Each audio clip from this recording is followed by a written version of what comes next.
Pessoal, dando continuidade à aula do segundo ano, retomando o conteúdo de angiospermas, ainda na parte de polinização, né? A gente entra agora no contexto das plantas que são polinizadas por agentes abióticos, ou seja, elas não vão ser mais polinizadas por indivíduos vivos, elas vão ser polinizadas por agentes que são considerados não vivos, como é o caso do vento e como é o caso da água, né? Inicialmente, essas plantas, elas também precisam, né, de uma estrutura reprodutiva muito pequena, muito curta, né? E ela precisa de uma grande quantidade de grãos de pólen, porque esses grãos de pólen, no caso, vão ser dispersos pelos agentes abióticos. Nesse caso, como é mostrado aqui, a gente tem, né, uma espiga de arroz, né? E essa espiga de arroz, a estrutura de polinização, você pode perceber que existe uma poeirinha bem de leve na lateral, e essa poeira, na verdade, é o grão de pólen que está sendo disperso pelo vento, por anemofilia. Bom, e aí a gente começa a falar sobre elas, olha lá. São as flores pequenas, né? Aqui novamente a estrutura do arroz, né? E elas são aperiantadas. O que ele quer dizer com isso? A periantada é aquela flor que eu não tenho o perianto vistoso. Eu tenho um perianto restrito a uma estrutura que não vai chamar a atenção de nenhum polinizador vivo, nenhum polinizador biótico. Né? Aqui eu estou mostrando, no caso, a estrutura aperiantada, ou seja, sem perianto da flor. Além de tudo, eu tenho a ausência de órgãos de odor, né? E também de nectares, que no caso estariam associados ao processo, né, de reprodução se algum inseto estivesse envolvido. Como ela não tem nenhum inseto ou nenhum outro polinizador, no caso nenhum pássaro, nenhum morcego, então ela não vai precisar desses órgãos nem de odor para chamar a atenção, nem tampouco desses considerados nectários. Além disso, também, a questão da produção do pólen, que sempre será um pólen leve e ele vai ser um pólen considerado alado. Esse pólen alado, né, é um pólen que vai ser conseguir facilmente levado pelo agente. Ele pode ser tanto levado pela água, no caso da hidrofilia, como mais comumente levado pelo vento, no caso da anemofilia. Tá? E estigmas largos e plumosos. As plantas, geralmente são polinizadas pelo vento, têm essa característica, né, desses estigmas e dessas estruturas reprodutivas femininas serem consideradas assim, largas e plumosas. Ó. Sempre as estruturas reprodutivas, as flores, né, terão essa característica aí, né, de pluma. Bom, na fecundação das angiospermas, eu tenho aí basicamente um ciclo, onde esse ciclo ele é complexo e ele vai estar envolvido aí na construção, né, da reprodução desse grupo, né, das angiospermas, que é um pouco complexo, mas que vai estar envolvendo a questão da reprodução, né, da maior parte das plantas conhecidas, tá? Porque a maior parte dessas plantas são angiospermas, né? E aí eu entro com a questão dos primeiros, que são os andrósporos. Andrósporos, no caso, são as estruturas masculinas. Andro, né? Androsporósto, na verdade. Andro vem de masculino, esporósto vem, no caso, de formador de esporos. Ele vai ser 2N, né? Significa que ele é diploide, esse tecido, mas esse tecido ele vai sofrer uma meiose para originar, né, uma espécie de segunda estrutura, que são os chamados micrósporas. Olha elas aqui, né, a gente pode ver, onde eu vou ter 4 células aí, que serão consideradas haploides, após uma meiose, né, que é considerada uma meiose espórica. Logo em seguida, o grão de pólen imaturo acaba por se formar. E esse grão de pólen imaturo, ele vai possuir dentro da sua estrutura um núcleo vegetativo e um núcleo gerador, onde esse núcleo vegetativo, né, ele vai originar a estrutura que no caso irá dispor, que irá formar o tubo polínico. Já o núcleo gerador, né, ele vai ser a estrutura que vai originar os chamados núcleos espermáticos. Esses núcleos espermáticos, eles vão, na verdade, fecundar os 2 núcleos polares lá na estrutura reprodutiva feminina. Perceba que tanto o núcleo vegetativo como o núcleo gerador é considerado célula haploide. Por quê? Porque só vai possuir, no caso, material genético, no caso, 50% do material genético original, né, da planta toda. Os 2 núcleos espermáticos, né, também serão haploides e são eles que irão originar aí, né, no caso, que irão dar origem ao zigoto logo após o processo de fecundação.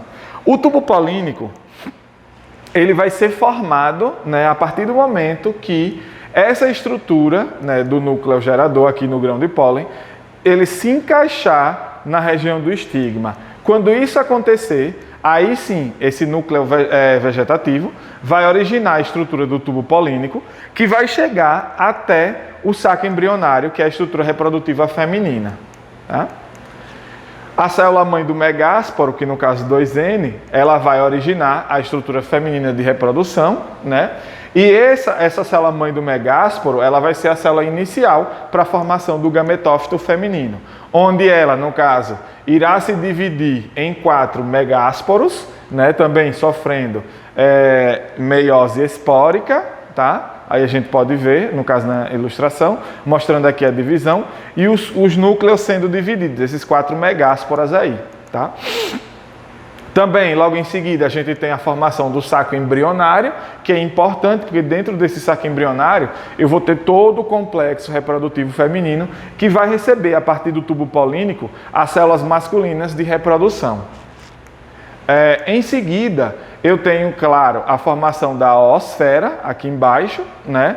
Essa oosfera, ela vai ser a estrutura que será, no caso, fecundada pela estrutura, no caso, masculina, né? E os 2 núcleos polares, no caso, uma das células do núcleo espermático irá fecundar a oosfera e a outra célula do núcleo espermático vai fecundar esses 2 núcleos polares.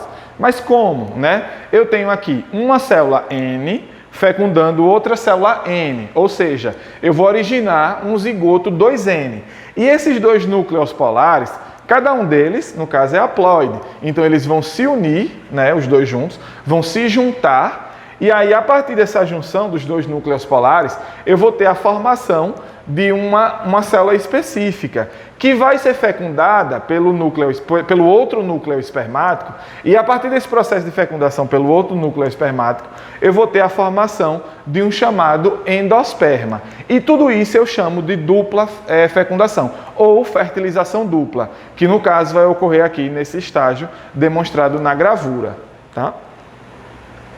Logo em seguida, eu tenho a formação, como eu falei a vocês, do zigoto, e esse zigoto irá originar o embrião. Esse embrião, provavelmente, né, vai originar uma nova planta. Mas, além da formação do embrião, como eu falei, eu vou ter a formação, claro, do endosperma, que é esse tecido onde vai estar envolvida a nutrição desse embrião, que vai ser formado pelo zigoto. Esse endosperma, ele basicamente é aquela estrutura na semente que a gente vê que vai manter, no caso, esse embrião. Por exemplo, quando você vê um grão de feijão, né, dentro dele existe uma pequena estrutura que lembra uma planta em miniatura e, claro, o resto é uma massa branca e compacta. Essa massa branca e compacta é esse endosperma, que garante, né, a sucessão com relação aos vegetais. Ela vai garantir que esse vegetal ele tenha uma outra geração seguinte à dele. No caso, ele vai garantir o processo reprodutivo. Tá? O tecido nutritivo vai ser justamente esse endosperma e logo a associação desse tecido nutritivo com o embrião, a gente terá, no caso, a formação da chamada semente, onde a semente inicialmente, lá no óvulo, lá atrás, né, quando a gente está na formação do óvulo aqui, junto com os núcleos polares, esse óvulo ele possui uma estrutura que reveste, né, que o reveste, né, e essa estrutura que o reveste é uma espécie de tecido diferenciado, rígido, né, lignificado, ou seja, com a presença da lignina, que vai manter, né, ele meio que protegido da ação de qualquer agente que possa vir a prejudicá-lo. O nome desse tecido em si é integumento. Quando a fertilização ocorre, logo após o processo de formação do endosperma, do zigoto, construção da semente, esse integumento ele se modifica, né? Ele se torna mais rígido, ele recebe uma outra capa celular, uma outra quantidade de células que vai fazer com que ele se torne mais forte, mais rígido, e aí a gente vai ter a formação do conhecido tegumento, né? Esse tegumento, ele é uma estrutura rígida, né, que vai proteger a semente da ação de animais, de qualquer intemperismo que venha a trazer prejuízo tanto ao zigoto quanto ao endosperma. Por exemplo, no caso, quando você pega o feijão, né, em si, aquela estrutura da casca do feijão, né, é a parte do tegumento, é a parte que a gente conhece como tegumento, né? Além disso, eu também tenho, claro, na construção da estrutura, né, o ovário formando o chamado fruto, né? Porque essa estrutura inteira aqui, né, do ovário, que está, no caso, que recebe o saco embrionário, que recebe o tubo polínico, é quem vai entumecer, vai inchar, vai adquirir nutrientes e a partir desse processo de aquisição de nutrientes, ela vai construir uma estrutura, né, para chamar a atenção de organismos que possam vir a dispersar essa planta. Por exemplo, ela vai originar, no caso, um fruto, e esse fruto ele é responsável, né, por chamar a atenção de animais que possam vir, no caso, a levar a planta a dispersar no ambiente, no caso, a formar novos indivíduos aí no ambiente em qual essa planta está inserida, né? Por exemplo, é o que vai levar um macaco, um próprio ser humano,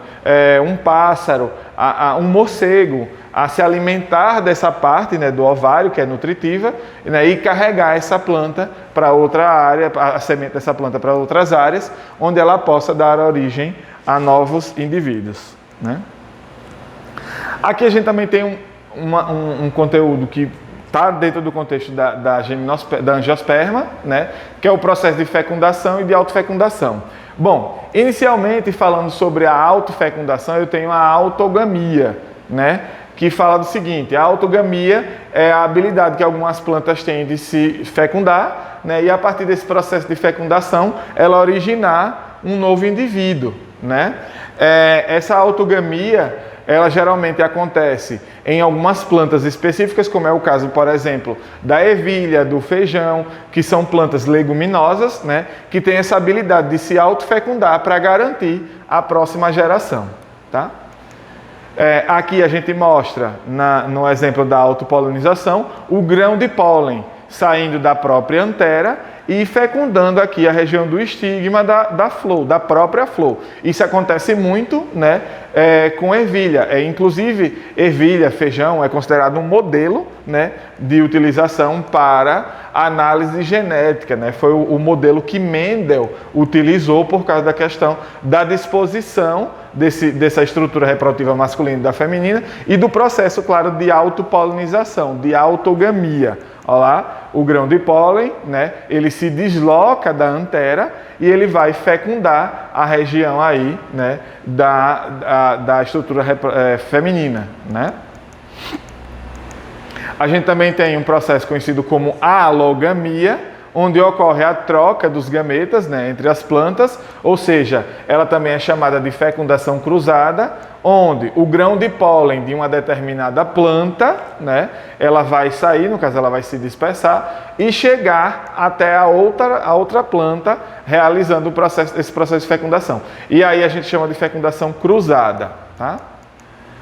Bom, na alogamia eu tenho um processo conhecido como dicogamia, onde a dicogamia eu vou ter o processo, né, de amadurecimento das estruturas reprodutivas em períodos diferenciados, né? Na dicogamia, inicialmente eu tenho a chamada protogenia, onde nessa protogenia o que é que vai acontecer? O gineceu ele vai amadurecer antes do androceu, ou seja, a parte feminina irá amadurecer antes da parte masculina, né? E aí a gente vai ter um impedimento, no caso da própria planta, de fazer com que haja a autofecundação. A planta adquire esse mecanismo para impedir o processo de fecundação nela mesma, né?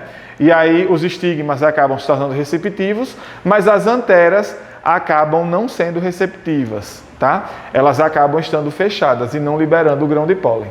Em seguida, a dicogamia, eu tenho um processo conhecido como protoandria, né? A protogenia, agora eu tenho a protoandria. Na protoandria, os estigmas não vão estar receptivos, olha aqui, né? Eles não vão estar prontos para serem fecundados. e sim as anteras vão começar a liberar o seu grão de pólen. Isso, na verdade, acaba obrigando a planta a realizar um processo de fecundação cruzada. Por quê? Porque plantas florescem, mesmo que sendo na mesma época, né, de floração, não claro no mesmo dia. Então, se essa planta ela amadurece ou a estrutura feminina ou a estrutura masculina em épocas diferentes, aquelas que vieram primeiro, né, podem ser fecundadas ou podem fecundar as que vieram depois, né, e reciprocamente. Além também do processo de dicogamia, né, eu tenho aí a ercogamia, onde a disposição da estrutura feminina será diferente da disposição da estrutura masculina. Bom, uma questão interessante com relação a isso, é o que eu falei, aquele exemplo do beija-flor, né?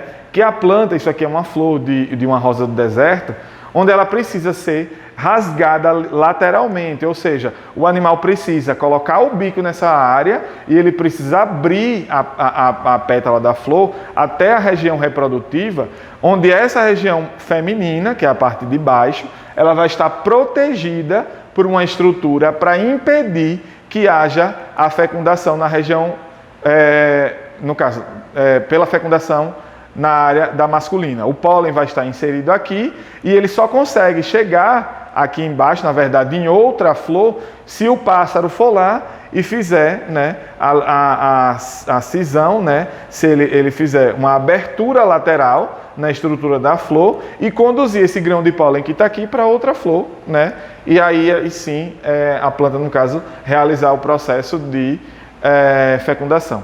Uma questão interessante também com relação a essa espécie é que, além dela ser ercogâmica, né, dela dispor o pólen em uma câmara e a estrutura reprodutiva em outra câmara fechada, ela também tem um processo de diferenciação genética. Se você tentasse, como pessoa, pegar o grão de pólen inserido aqui e associar a essa estrutura feminina aqui, você não obteria sucesso. Por quê? Porque a genética da planta, ela dispõe-se de forma que, no caso masculino e feminino, né, na mesma planta, não podem gerar um indivíduo.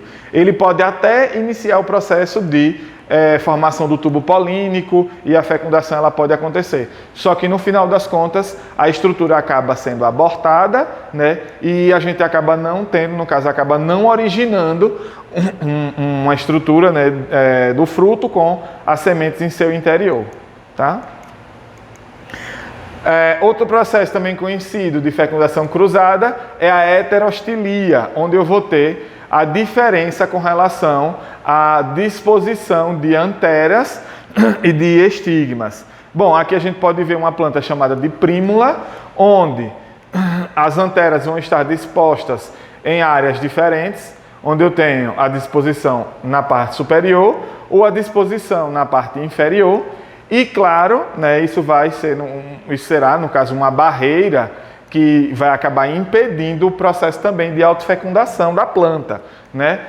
E outra disposição é a disposição da estrutura feminina, dos chamados estigmas, onde a gente vai encontrar aqui, esse aqui na região superior e esse aqui na região inferior. Essa dinâmica de diferença com relação à disposição dessas anteras e desse estigma, né, praticamente obriga a ação de um polinizador que não seja um polinizador abiótico, tem que ser um polinizador biótico, onde ele possa vir aqui coletar nessa região que provavelmente vão ocorrer, no caso, nectares, que são áreas onde a gente vai ter material nutritivo para esses animais, e eles vão vir aqui, né, e tentar sorver esse material, consequentemente vão acabar entrando em contato aqui com a estrutura masculina e carregando essa estrutura masculina, que no caso é o gametófito, que é o grão de pólen, para uma outra planta realizando a fecundação. Já no caso das anteras aqui, né, a mesma situação, só que aí a planta novamente força esse animal a tentar encontrar aqui o nectário e acaba, no caso, esse pássaro, né, carregando, batendo na cabeça dele e sustentando esse grão de pólen, né, que essa planta vai acabar doando para que ele venha fecundar em outra planta. Tá? Outro processo também é o de incompatibilidade genética, onde que algumas plantas, no caso, adquirem um determinado tipo de mecanismo eficaz que faz com que elas possam, né, não manter essa fecundação sem que ela não seja cruzada. Bom, aqui eu coloquei uma S1 e uma S2 na mesma planta. Vocês podem perceber que o grão de pólen dessa planta acaba não formando o tubo polínico com relação aos ovários dessa planta, né? Ela não vai manter esse processo de construção aqui, né? E consequentemente o que é que vai acontecer? Esse tubo polínico ele não vai se formar, não fecundando aqui, não se autofecundando, tá? Outro exemplo, né, com relação à incompatibilidade genética que a gente tem aqui é S1 não fecundando o próprio óvulo dentro do ovário, mas já S3 fecundando S1 e S2 aqui, os diferentes óvulos contidos dentro dessa estrutura reprodutiva. S3, claro, proveniente de outra planta, né? S3 acaba fecundando tanto S1 como S2. Já S1 não fecunda nem S1 nem S2 por fazerem parte da mesma planta. E aqui eu tenho S3 e S4, claro, fecundando S1 e S2. Por quê? São provenientes de plantas diferentes e, claro, S1 e S2 estão dentro do contexto da mesma planta, tá? Obrigado.